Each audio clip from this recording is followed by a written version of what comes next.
Hi there, biotech kids, biosecurity kids, I should say. So I'm just going to do a little run through of this assessment task 3 for the unit Australian Agricultural Industry. Now, if Joe's gone through some stuff with you in class and it differs from what I'm talking about here, always go with what the teacher says, all right? So don't, what I say doesn't overwrite the teacher, it's actually inverse. Whatever they say overwrites what I say. I'm just giving my best guess, is really what I'm doing, an educated guess. So this is your rubric for your third assessment, and so the question up here is pretty straightforward. It's a written essay on factors affecting a major agricultural industry and its processes from paddock to plate. So I'm sure in class you'll go through different processes like or different agricultural industries. So you might go through like beekeeping, you might go through the beef industry, you might go through the sheep industry or the lamb industry. And so, you know, you've got to pick one of those industries to start with. That's the first thing that you want to do. And then you want to start looking into how that industry actually sustains. So, you know, how does the animal's life cycle start? How do they breed those animals? How do they then raise them? How long do they raise them for? And then, you know, that's really what you're going into. So how I would approach this is, what I've done here is just open up a Google Doc. So you might open up a Word document and just extract all of this information. And what you want to aim for is the HD stuff. So take all of this stuff out of here, right? Because this is what is going to get you to HD, and bring it over to your document so that it's easier to manipulate and set it up. So I'm doing this all from scratch so that it's not just like, hey, look what I've already done. This is give you a good idea of how long it actually takes to kind of set these things up and plan them as well. So set it up, and all of a sudden it looks a little bit more achievable already, right? Because you've got kind of 4 dot points that you need to address with 2,500 words. So this first one is kind of broken up into a few different areas. So you've got an introduction, list and discussion of factors affecting the industry process, and then a conclusion. Right, so there's kind of 3 parts to this first criteria. And if you do a good introduction, you've answered the next thing, and then effectively discussed. So keep saying discussion here. So discussion is about showing both sides or all the sides of a particular argument. It's not about just showing one side or being biased. It's about talking about all the factors that affect a particular argument that you're talking about. All right, so I'll blow this up a bit just in case, because I want to make sure that obviously you can read this on the video so you don't have to keep flicking back and forth.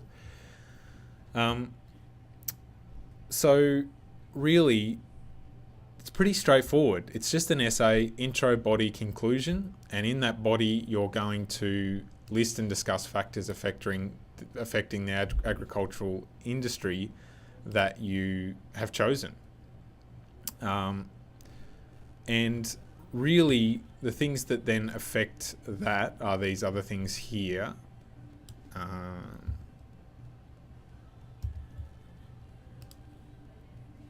So let's put them in as well.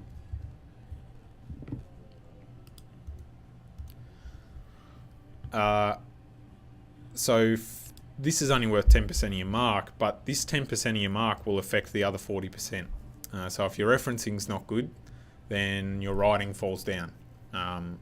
You know, Jo won't be able to track back through where you got your reference material from. Therefore, she won't be able to find out, okay, is this reliable information? And then your whole essay falls down. So even though it's only 10%, it's actually probably the most important 10% that you do a good bibliography. Now, she mentions referencing and bibliography. You should clarify with her which one she wants, because they're 2 very different things. A reference list is a list of things that you mention in your writing. So only the things that you mention in your writing. A bibliography is all the things that you mention in your writing, plus also all the other things that you may have read that lead you to that reference material. So you might be reading like a book from like Fisher. So I've got the reading list up here. So you might be reading this text from Fisher, and all of a sudden he mentions some other reference material, and you're like, oh, I'll go and check that out. And then that next piece of reference material is more useful than the textbook, and so you use that material in your paraphrasing and in your reasoning, but you don't actually use the stuff from Fisher. You mention both in a bibliography list. In a reference list, you would only mention the ones that you actually use in your in-text referencing. So I hope that makes sense. Bibliography is everything. Reference list is just the things that you use in your writing. All right, so we've extracted all of this stuff, and you've got 2,500 words. So if I had to kind of assign how much you should be writing for this stuff, I would say for introduction, you're looking at about 10% of your word count, so about 250 words max.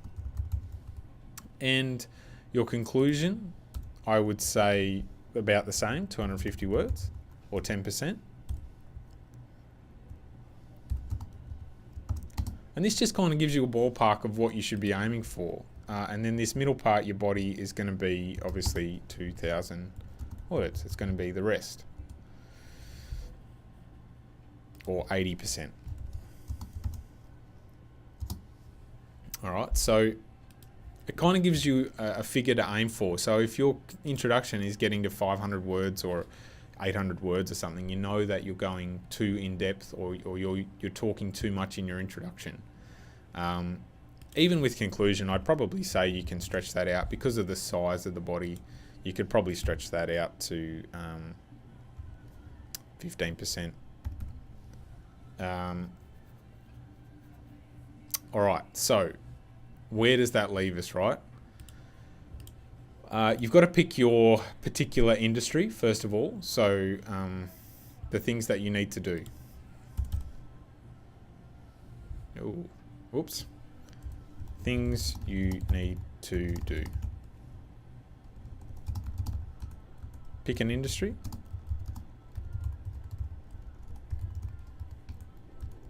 Write down all its processes from initial breeding through to how it is delivered to the consumer.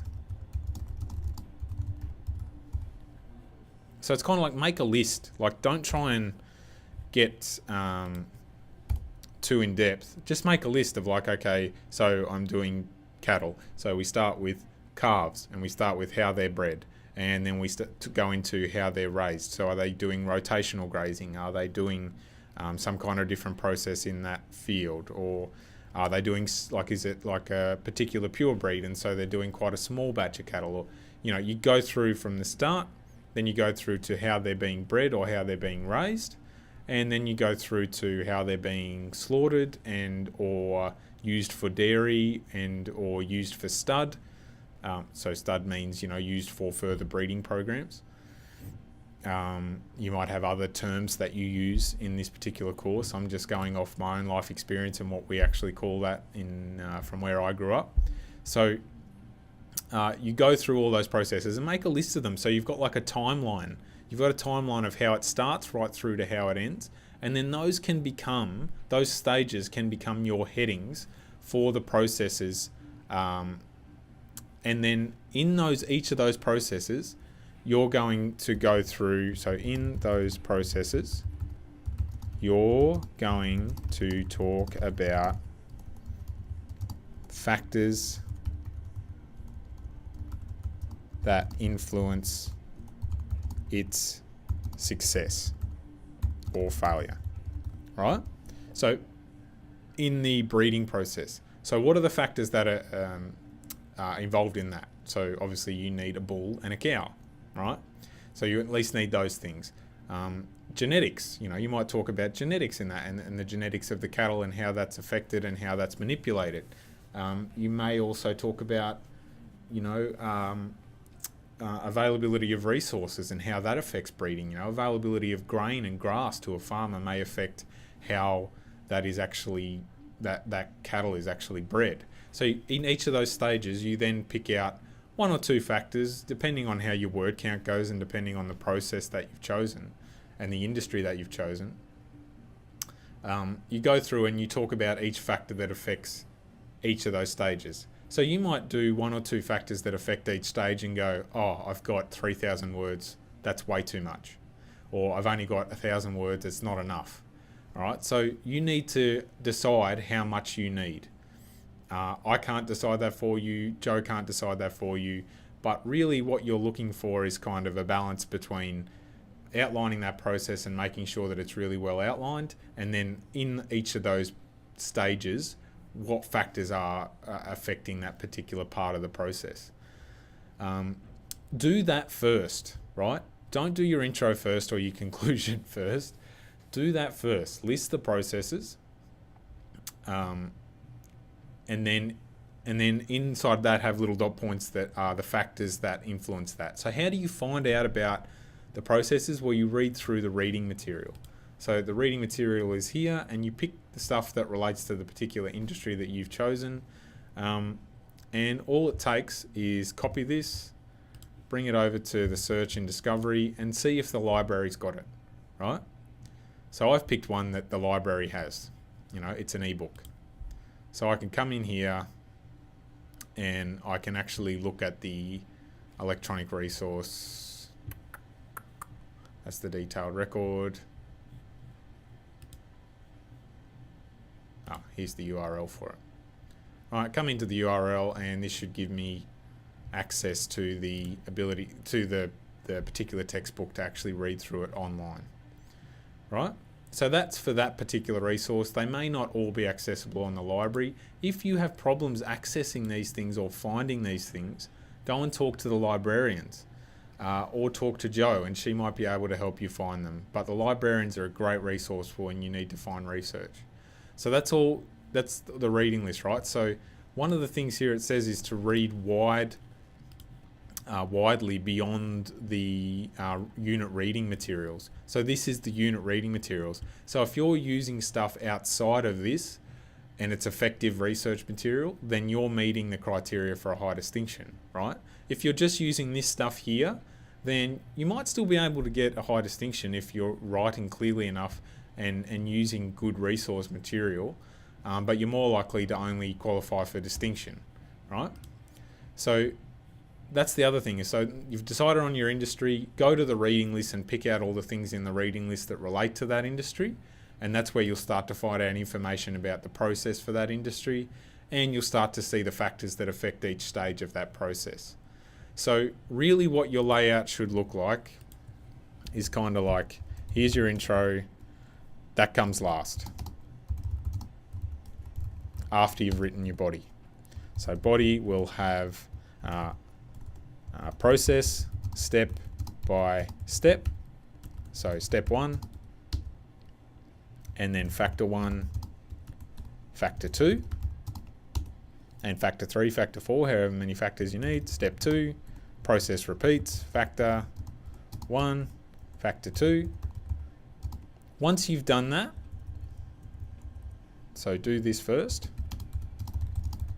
Once you've done that, then you can come back and write your intro. And your intro should say things like, this paper will discuss the processes in, this paper will discuss the processes and factors affecting the processes of the Australian cattle industry. These processes include, insert processes, your step by step. What are your steps? Insert steps. Some of the factors that affect these processes are, list some of the factors.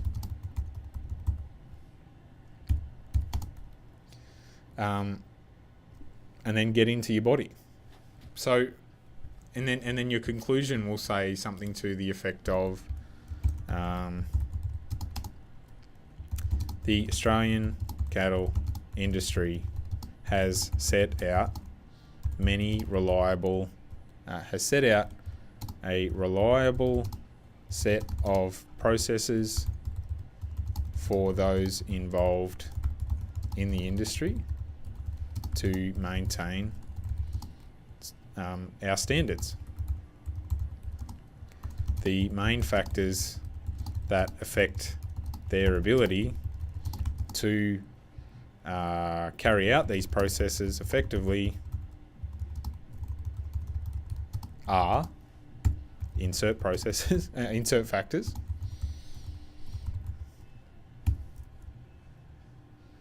I think that should be effectively. Is that what Google's trying to tell me? Yep. These can be mitigated. So mitigated means managed by insert management tools or processes. Done, right? So I've simplified that. You might be able to flesh that out a bit more once you've got a bit more body. But that really is the crux of this assignment. It seems like a lot, but when you actually break it down, you're looking for somewhere between kind of 2,300 to 2,700 words.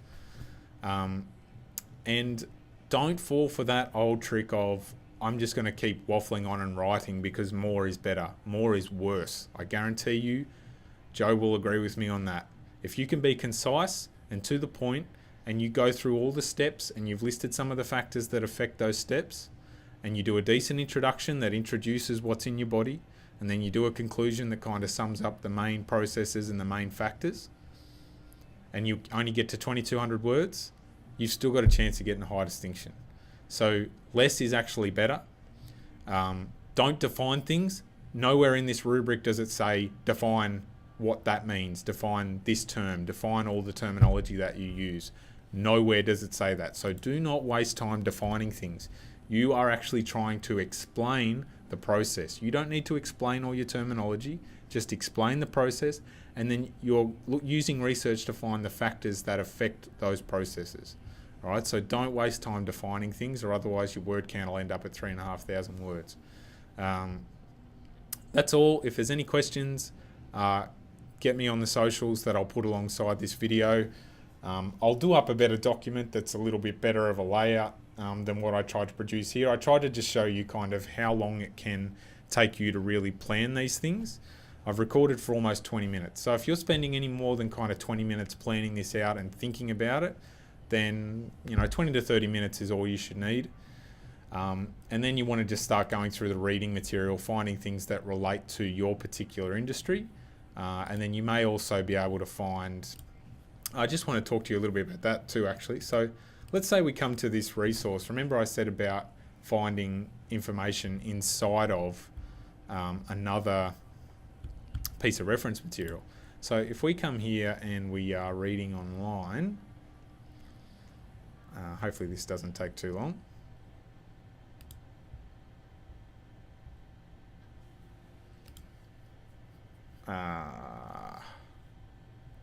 So that's the contributors.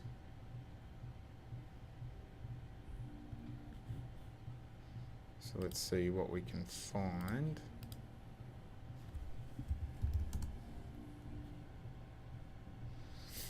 At the end, so that's the index. It might just be in contributors. So I'm looking for the reference list that this textbook uses, but it might actually be, here we go. So here's the reference list that they used for this textbook.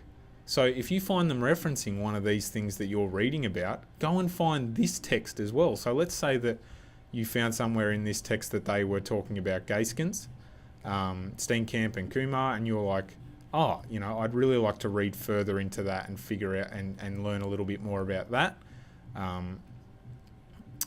That's kind of, cost theory, meta-analysis. That might not be something that you're into. I'm just saying, if you found one of these references material useful that you're reading about in Fisher, follow the research. It's called trailing the research. It's what a really good writer does. They don't just settle for, oh, Fisher and that came up with this great textbook. They go, no, Fisher and Hartman found all this great material from all these other contributors, And so I'm going to go and follow those contributors as well and find out where that material leads me. And then I'm going to go through that materials reference list and find where that leads me.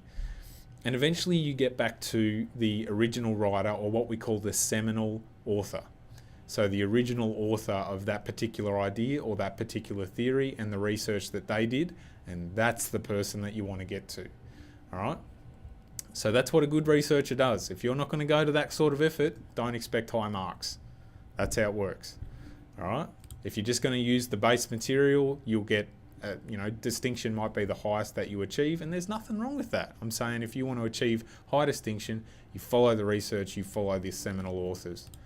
I'll put this up on the student web, and yeah, if you've got any other questions, I'll put all my contact details in the document that I'll put up on the student web as well. Hope this has been useful, and I hope I haven't led you away from Jo's original idea of what she's trying to get you to do with this assignment. Good luck. I'll talk to you soon.